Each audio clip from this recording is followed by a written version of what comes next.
So I've actually finished work on this radio for today, and I'm shooting this little bit of video just to tell you what to expect. If you're going to watch this video, don't expect any resolution to anything at all. I'm really kind of lost as to what the problem can be with this radio, and I'm just fishing around in different directions. And unfortunately, a fair bit of this video is just me talking and theorizing in my own head. It's the only head I got. What could be the problem, and try to come up with a testable hypothesis that I can then, take a run of the radio and see if what I'm doing and what I'm thinking is in any way correct. So if you watch it, just be aware, just like usual, not too many really exciting things happen during my video. And thank you for going ahead and watching it.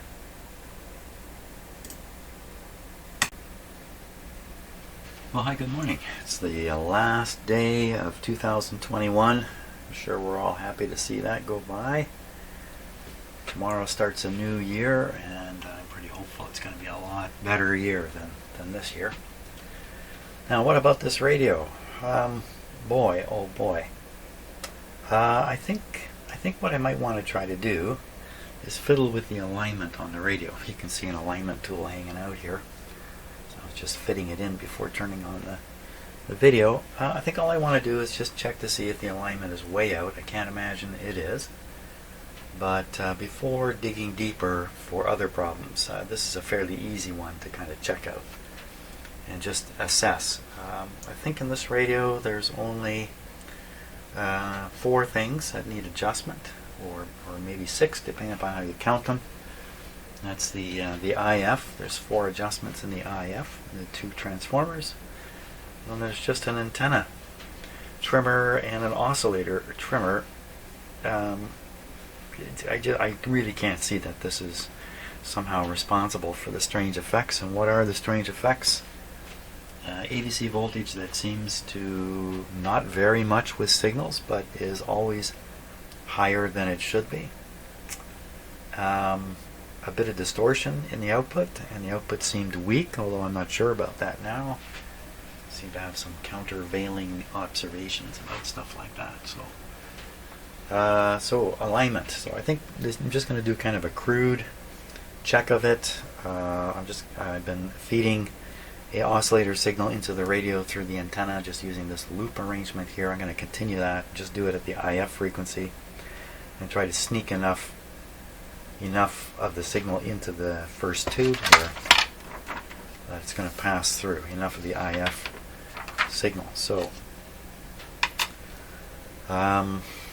let's give that a try. Okay, I'm going to just check here briefly. Looks good. Switch on the radio. My signal generator is already running, so I'm going to set that to where it needs to be, which is 455. There we go. Very good. Okay.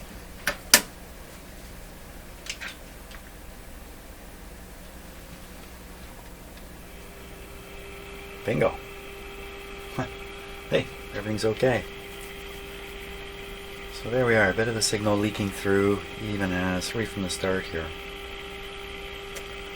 Okay, now I had a very hard time getting this on.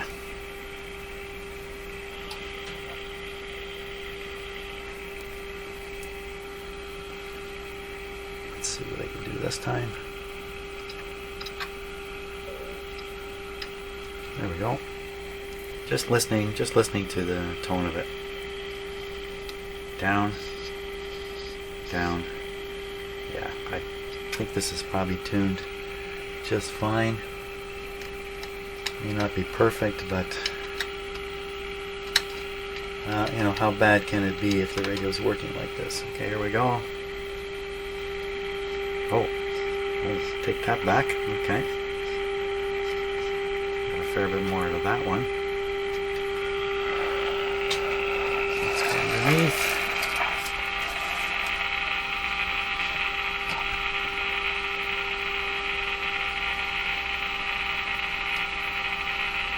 capacitor in the way here.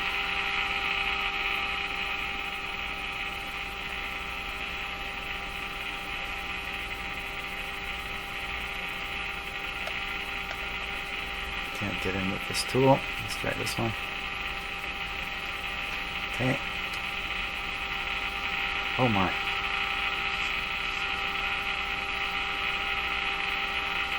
So one appears to be out. Now this other one I'm going to have to do with a screwdriver.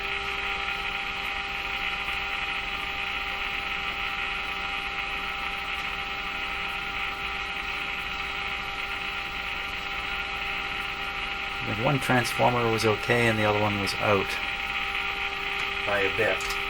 Now, is that going to somehow correct all these problems? I doubt it.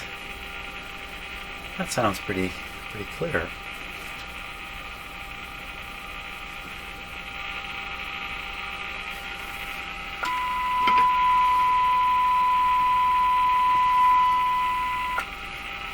Didn't sound that bad. Okay, let's try tuning in a station. First, I'm going to set this to roughly 590. That's right where it is. So we will turn the signal generator up to 590 here.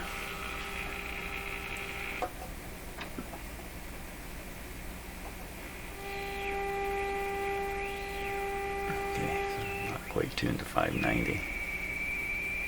Let's go there. Get rid of the signal generator. That sounded like an AVC operation happened there. Okay, rotate the radio around.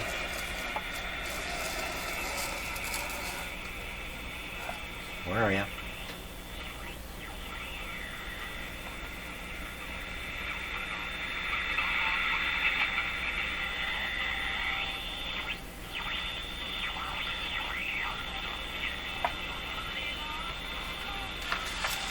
Boy, that's just terrible. Volume's up quite high. Okay, so the other two adjustments are antenna trimmer, oscillator. Won't worry about the oscillator. The antenna trimmer, where is it located? It's right on the tuning capacitor, which may not be accessible here. The way I have this. Yeah, we can't get at it. It's inaccessible with the radio tipped on its side. Whoop. Well,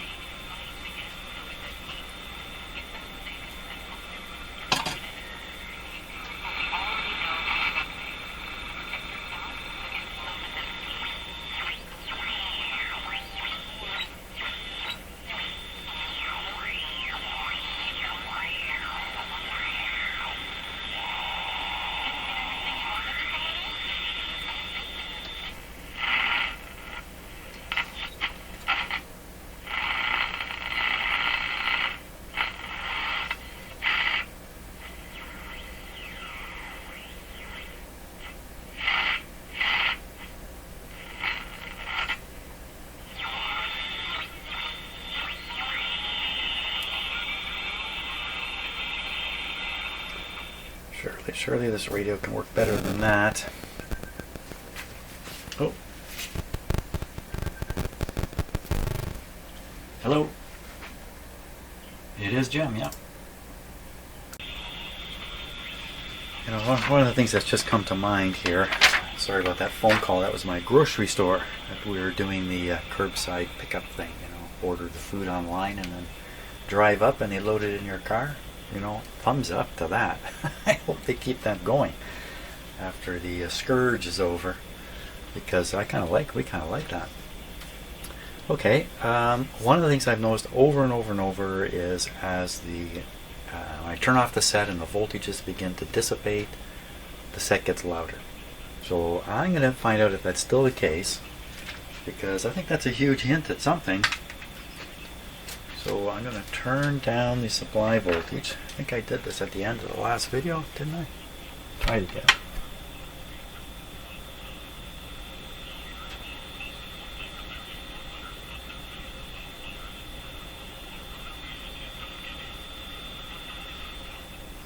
So the challenge here is we want to keep the heaters hot while experimenting with the supply voltage. So I'm going to let it heat up again here. Okay, give it just a moment. Definitely gets quieter with more voltage. And then I'm going to turn it down more rapidly. Almost like I'm turning it off. It'll keep the heaters hot long enough to find out if this effect is really pronounced.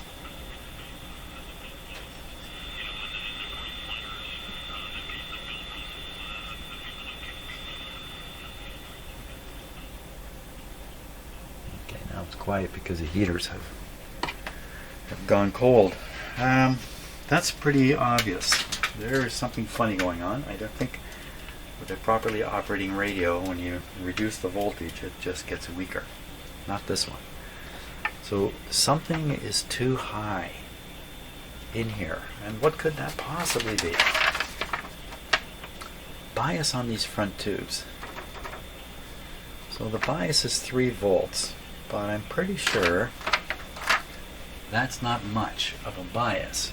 Let's just take a look. Just look and see if the book says something about it. We'll check out the 12BE6 here.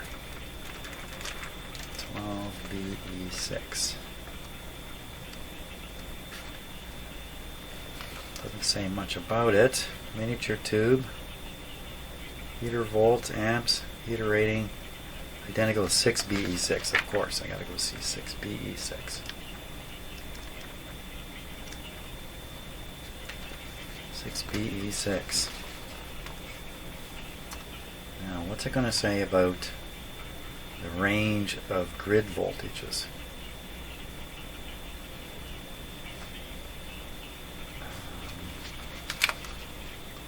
Plate voltage grids 2 and 4, grids 2 and 4, plate dissipation 2 and 4, input. Total cathode current. Grid number 3, this is the one. Oh, here we are. Negative bias value, positive bias value. Negative bias value, 50 volts max. 50 volts. Wow. And what about grid number 1, which is the usually used grid number 1 for the oscillator. Grid number 1, oscillator grid voltage, 10 volts. Grid number 3, control grid voltage, minus 1.5 volts. Oh. Minus 1.5 volts. And we're already at minus 3 here. That's the lowest that it goes.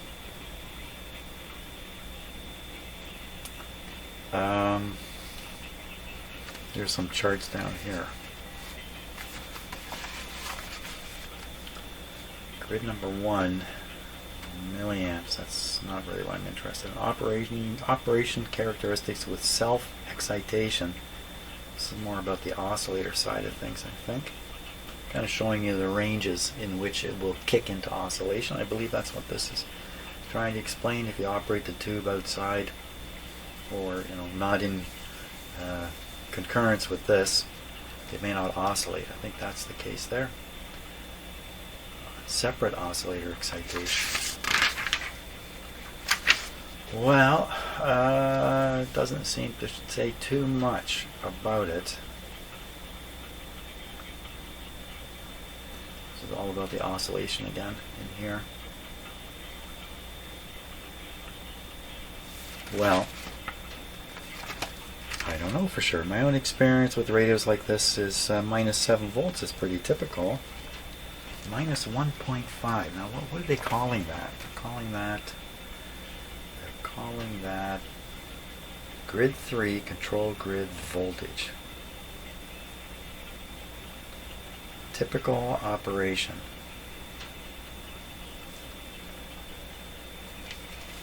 Converter service. Grid number 3. It just gives maximums. Peak heater cathode voltage. No. Huh. Okay. Now I'm measuring this voltage with respect to the negative line here. Is that correct? Am I measuring it correctly? So I'm tied on at this point. This is what I'm measuring. So there is a resistor here. There shouldn't be any current flow.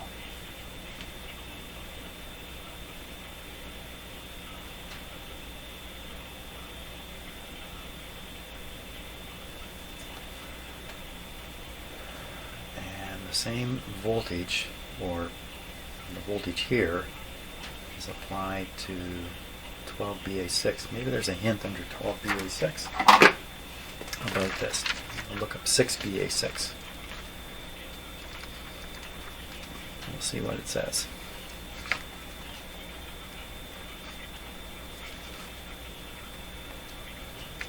I saw the word cutoff in the write-up, so I think this one may tell us more.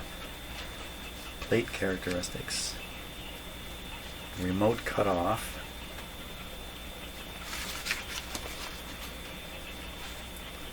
grid number 1 control grid voltage 50 maximum.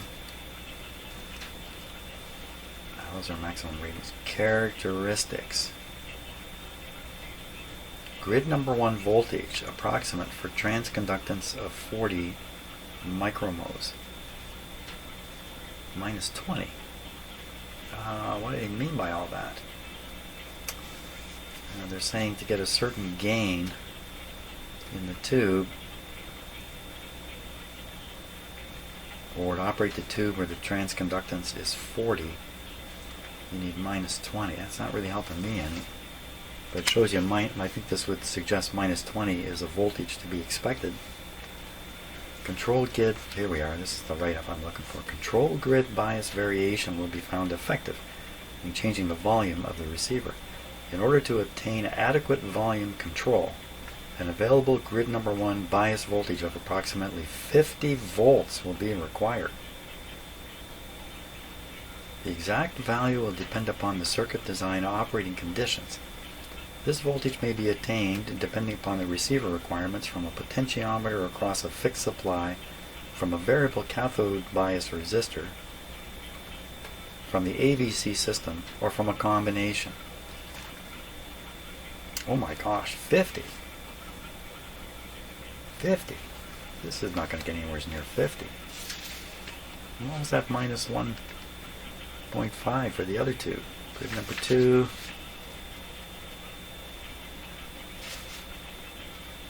When grid number 2 and control grid voltage are attained in this manner, the remote cutoff advantage of the 6BA6. So let's back up here.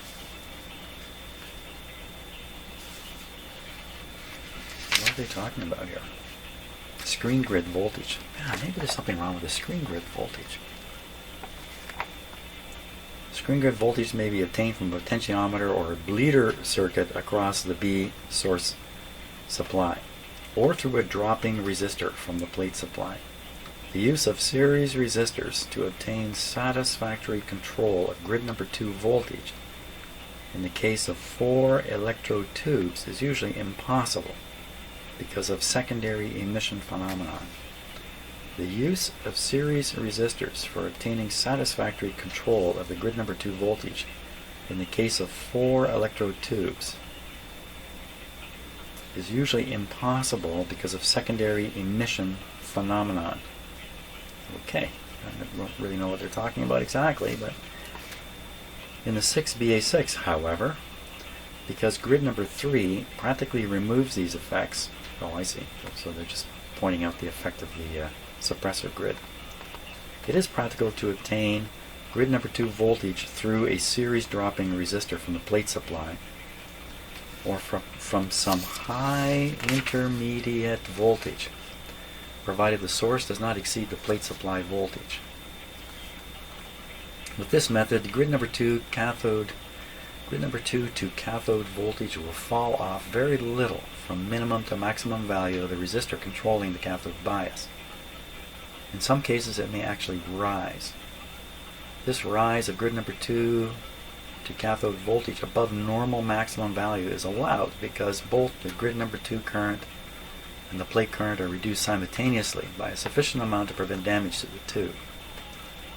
It should be recognized that, in general, the series resistor method of obtaining grid number 2 voltage from a higher voltage supply necessitates the use of a variable cathode resistor method of controlling volume in order to prevent too high a voltage on grid number 2. So what this is saying to me is that the circuitry around the screen grid needs to be working properly, precisely.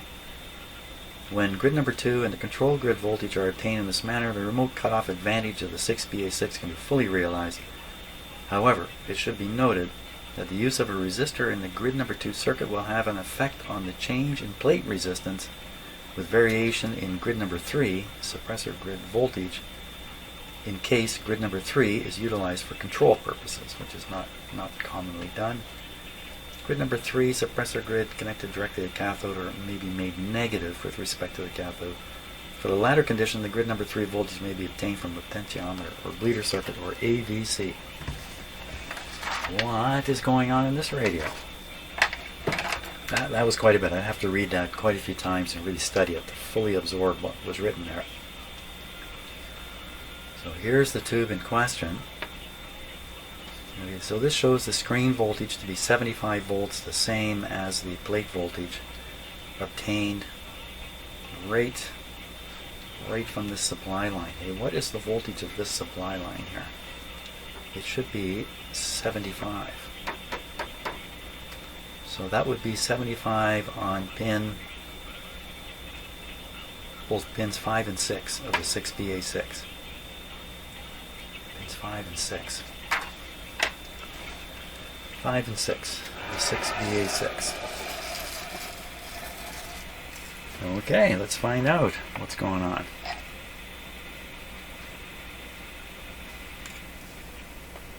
That made a little difference right there.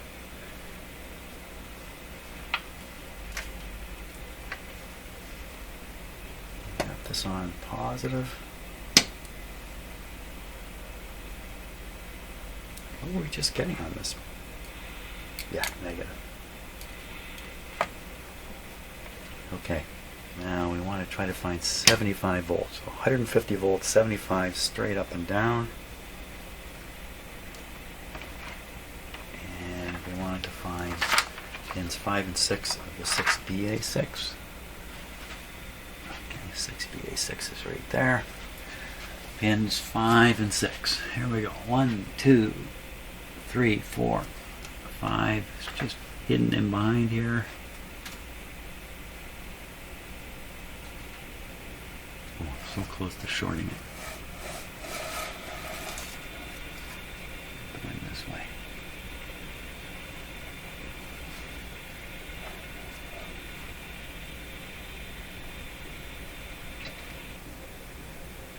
That's about 85 volts on 5, and then 6 right next door. I think it's here. So they're a little high. 85.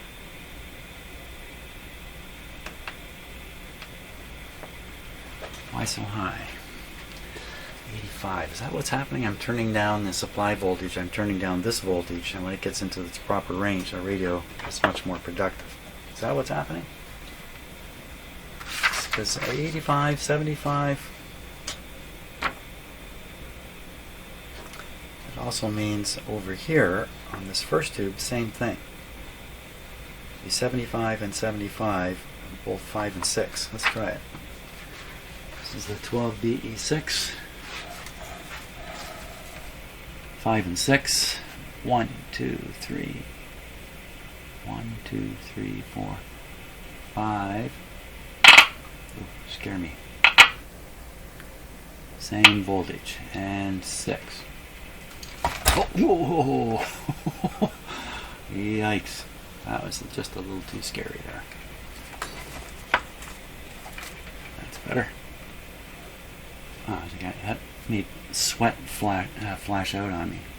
1, 2, 3, 4, 5, 6. It's basically the same thing. So they're all running a touch high. You can see that this capacitor is right on it. There it is. There's no dropping resistor or anything coming from the power supply. So back here, come off the top of this capacitor and go up, up, up, yep, right on, right across. All running a little high. It's because this 1 watt resistor is not doing its job. 220. Where's that guy located? So I think it's this one right here. 220. The only way really to test that might be possible to test it in circuit, just with the radio switched off. Now, I think if that, if the radio, if that resistor's gone high, then the supply voltage would go low. It would not go high.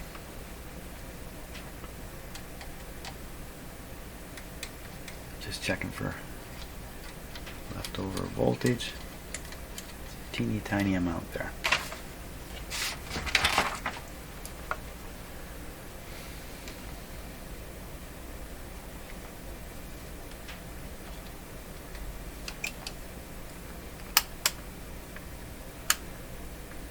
$220, $220, it's $260. 2,600 instead of 2,200. It's 400 extra.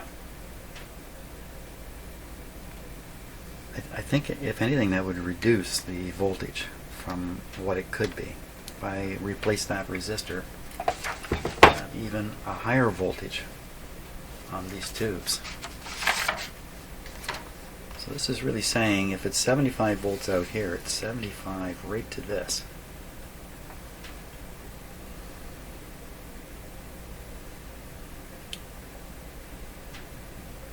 It'd be nice if I could reduce the B plus without reducing the heaters, but I can't.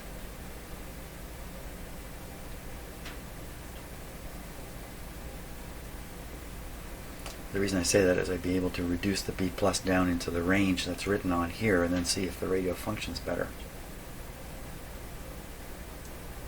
If that's the nature of the problem, how do you go about correcting that? Start adding in dropping resistors? Doesn't sound like a good idea. What else could make it be higher than it should be? Nothing really, just a higher supply voltage. So there's 117 here, and our supply voltage, just to be precise, there's 110. So I put it up to 117, it's going to be even quieter. Sometimes the voltage in my house is pushing 120.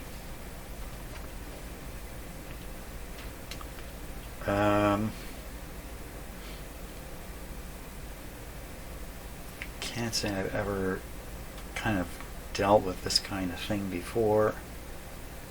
How realistic is it that this would be the problem?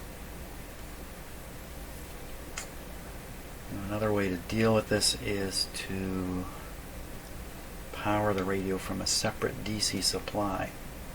So you run the heaters from the outlet, pull out the rectifier tube,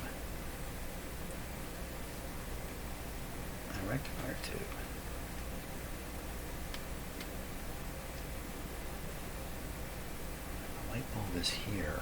This is resistor here. I think having this resistor in place can only reduce the heat in the heater. I wondered about this before, and I don't think I ever really quite resolved it. 33. There's the 33 right there. Did I put that in there? I may be the guy who put that in there. I'm not sure now. It's sitting right there though. Wow, I don't know. Just fishing around here. fishing around.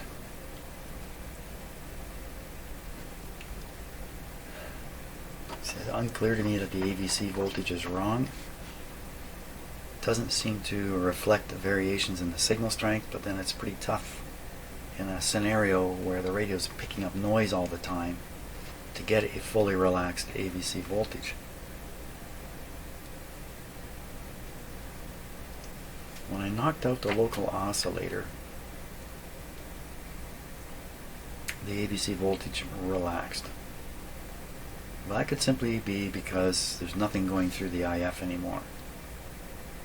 There's a certain amount of 455 coming in through the antenna, getting through the tube, with noise at 455 or interference rate at 455. The radio can, as I demonstrated with my signal generator, it can pick up 455 kilohertz and right through.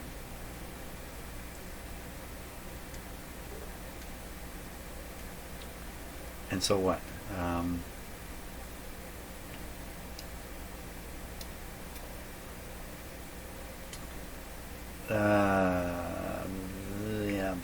That would mean if there's a noise signal in here at 455, it could be what's holding the whole thing up.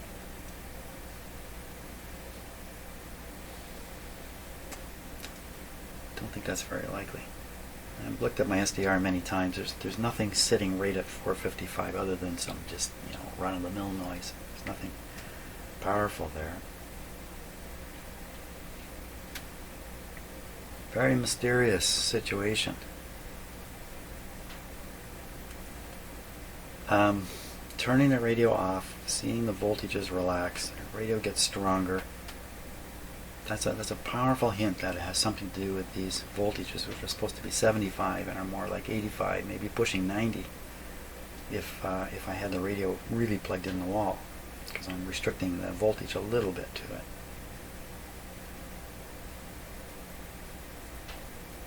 So what I'm pondering is, should I go ahead and set up that experiment and run the B plus independently? So is that really going to work? If I pull this tube out, then what do we got happening here? I still have this plugged in, still have this turned on, heating the heaters. The B minus could be, depending upon which way I plug this in. Of course, I'm in an isolation transformer, but I do have grounds applied to the negative. So I'm an isolation transformer with grounds applied to the negative. This is ground. Hate to use the word. This is the same as the power company neutral voltage. Should be able to take my power supply, which has an ungrounded output, ground the negative side here, and just power up these capacitors. I should be able to do this. If I flip the plug around, it doesn't matter because I'm not plugged into the hydro system, I'm plugged into an isolation transformer. And I have grounds forcing this to be at, I hate to use the word again, ground potential.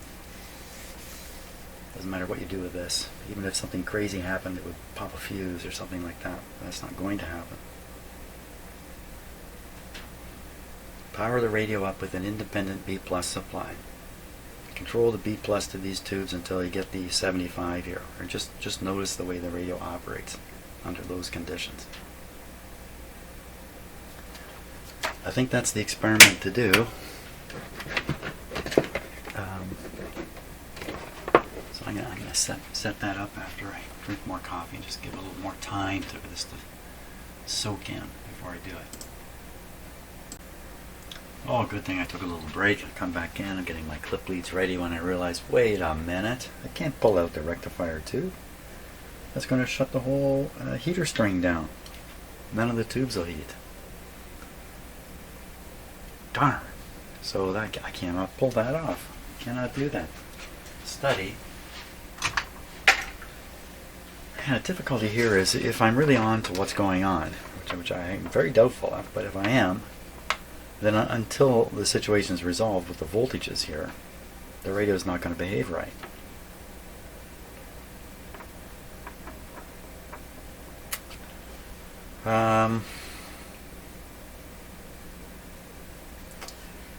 So yeah, so this guy's also got 75 on his screen, but it's straight off here on a piece of wire.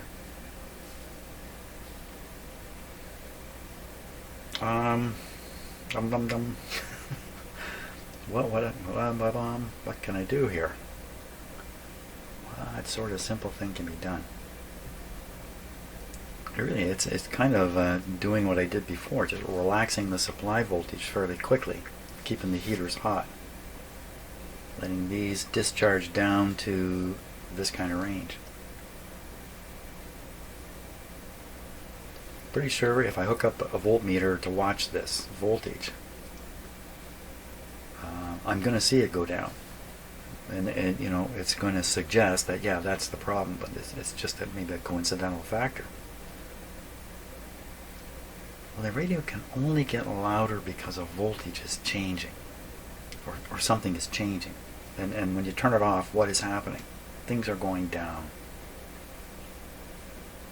Things are going down. It's only this tube, this one, and this one. I think that can respond to that kind of thing. And there's some kind of leak back through here. And there's really not much over here in terms of voltage to leak back. And the voltage here is negative. And the only place that I know of you can get a negative voltage, you know, without doing a fancy lift the whole power supply trick, and there's no power supply in here to do that with. The negative can only come from the diodes in here.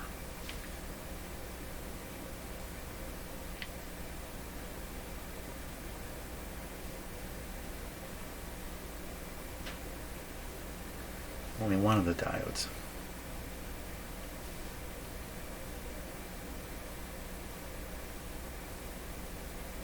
Yeah, you can't pull any tube out and do anything with this kind of radio. It's all or none. Oh my gosh. It's almost lunchtime and I've gotten really nowhere here today.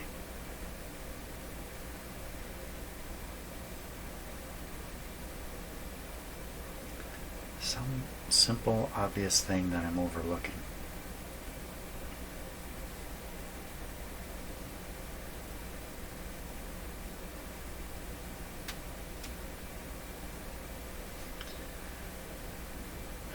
These resistors aren't what they should be. I've tested them. They are. They are what they should be.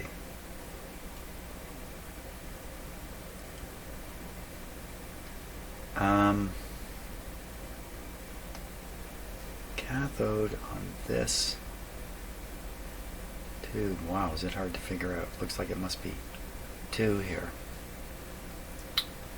So running the cathode through this coil. So the idea is the oscillation in the cathode current is transformed into this coil, which is tuned by this capacitor. And this sets up the oscillation. The output of this then being sent to the grid. Come up through here and up onto grid number 1. It happens to be pin number 1 also. So 22K resistor in between.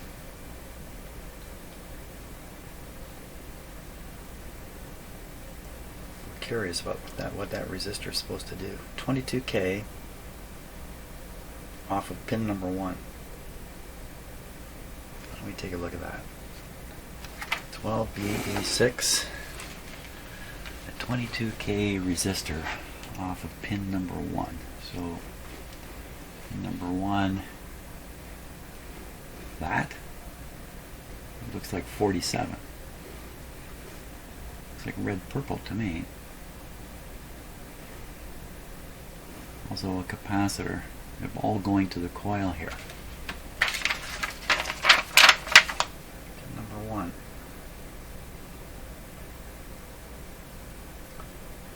22K. Yikes. All going to this coil. What if this guy happens to be in bad shape? Or any of the capacitors related? There's not really only this one. Here. Well, let's investigate. So the 22K goes to the ground, goes to here, goes all over the place. This side, the other side goes up into an electrode in the tube, doesn't go anywhere. Should be able to read across it and get 22. Should be able to read across it. That radio's unplugged. Read across it. That's this one. It sure looks like 47 to me.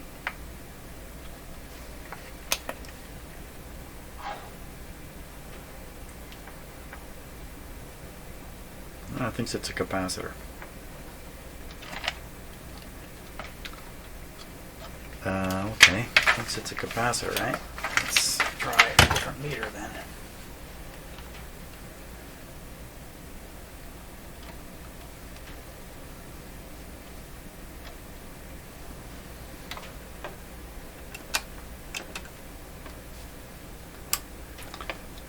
So it's supposed to be 22 and it measures at 26. But it looks like 47.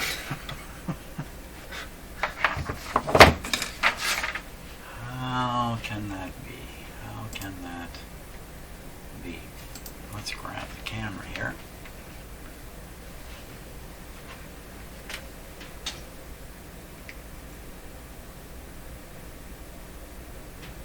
Oh, I swear that's 47.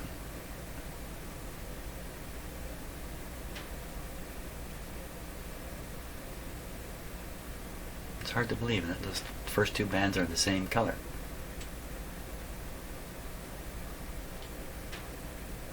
That's the capacitor right beside it.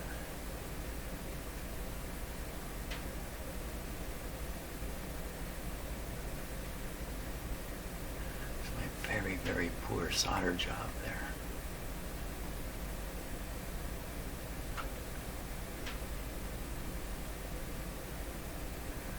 What are the chances that's no good? Pretty small. I'm sure it's good enough. Wow, I would swear that's supposed to be 47, or 27 rather. Oh, 27, not 47, 27. That's what I measured. I measured 27. Didn't I?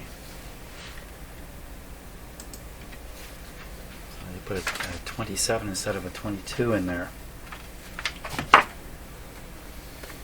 doesn't sound like a big factor to me. Could have been like a production line change.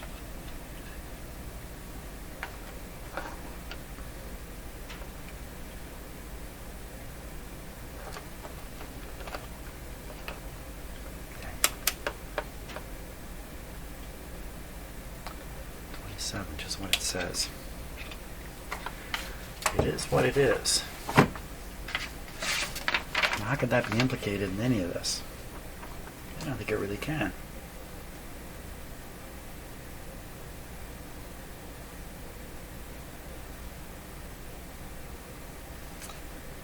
Maybe they were using up their excess 27Ks. Making the warehouse people happy.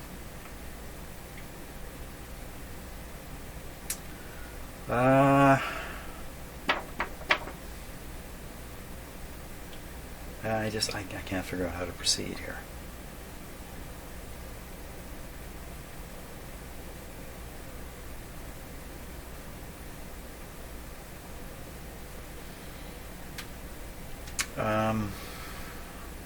Grid voltage too high. Yet we're looking at it with this meter. I'm only getting 3 volts on it. Minus 3 volts. On a grid, they say can go up to 50. And to get full effect on these tubes, 50 volts is needed. That doesn't seem to fit. not in my world. Now it could be if you run these tubes with a much higher B+, those numbers become more valid.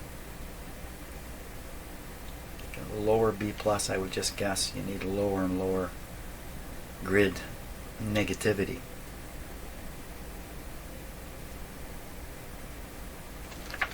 What did it say in here about B plus on these tubes? 6BA6. Characteristics. Plate supply voltage. There's 100, 250. So at 100, which is closer to what we are, grid number 1 voltage, minus 20.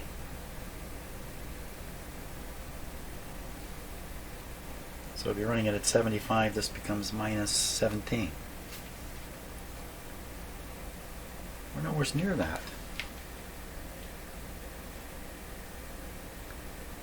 We're nowhere near that. Could it be that as the plate supply voltage dissipates, the low negative voltage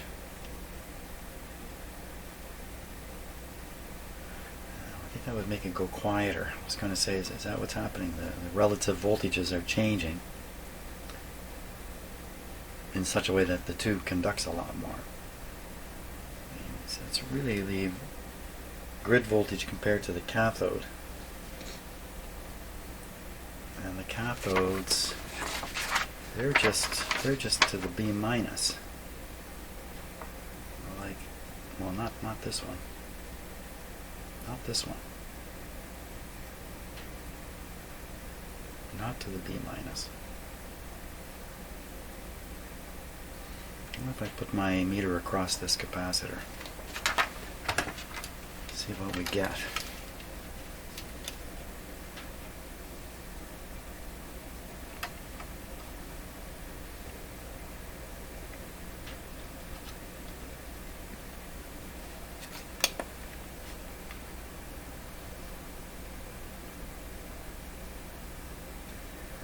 So 34 picofarads.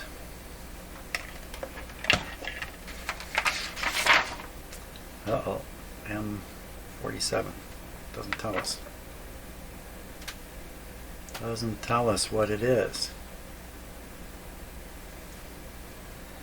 M is mica followed by capacitance in picofarads and tolerance if critical. Well, they didn't follow it. Yeah, they did. 47. It's not the number, it's the value. It's not part. Yeah, here's another one up here, 47. So that's the value. So the value is 47 picofarads. What did I get? 27 picofarads. Now there's another one in here. Similar. This is kind of hooked up to pin 7. I don't know where that would be. Pin 7 of the 12BE6. Wait a minute. This is pin 7. Is this not what I think it is? It's got to be. So the other one is kind of on the signal. Is a signal grid. It's a signal capacitor of the same size. There's two more that look very similar. This one up here. This is close to the detector.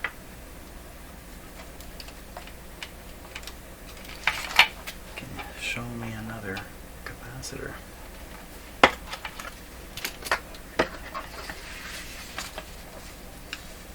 Okay, let's just hunt this one down. All the signal coming in goes through this. Pin 7 of the 12BE6. Pin 7. So there's a wire coming off and disappearing. Up. I have to stick my face in front of the camera here. Let's see. There it is. It's up above the deck up there. So we want to try to check that one, and I'm not sure I can. Can we check that? It looks like you might be able to. When the capacitors get really tiny, it gets more and more critical trying to check them in circuit. Now, can I possibly get this on? Lead.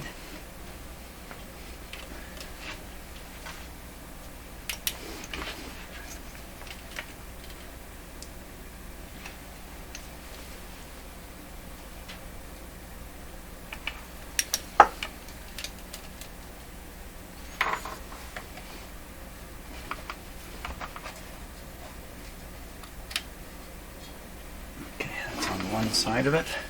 The other side is right here. See what we get with this. 28. They're both supposed to be 47. They're both reading half when tested this way. You know, if there's extraneous capacitance involved, the number gets bigger, not smaller.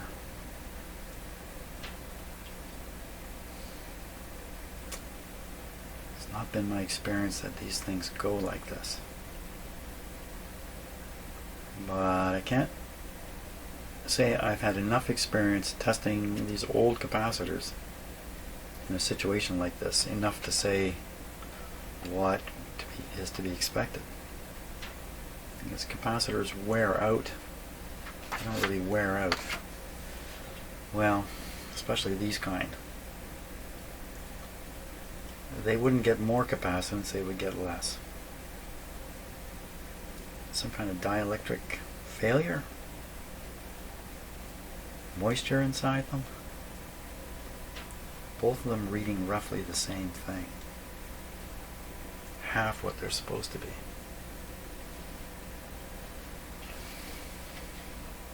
Wow, this is really I've been in these situations many times, and get suspicious about something that you really shouldn't be suspicious of, and then you end up taking actions that you shouldn't take. And the action themselves isn't a problem, there's a secondary effect. You break something while you're fixing something, make a mistake you don't realize you made, just get yourself deeper into trouble. Because you know, you're searching for something you can't find. The tendency over time is to start accepting less and less likely stuff and get you into more and more likely the wrong thing.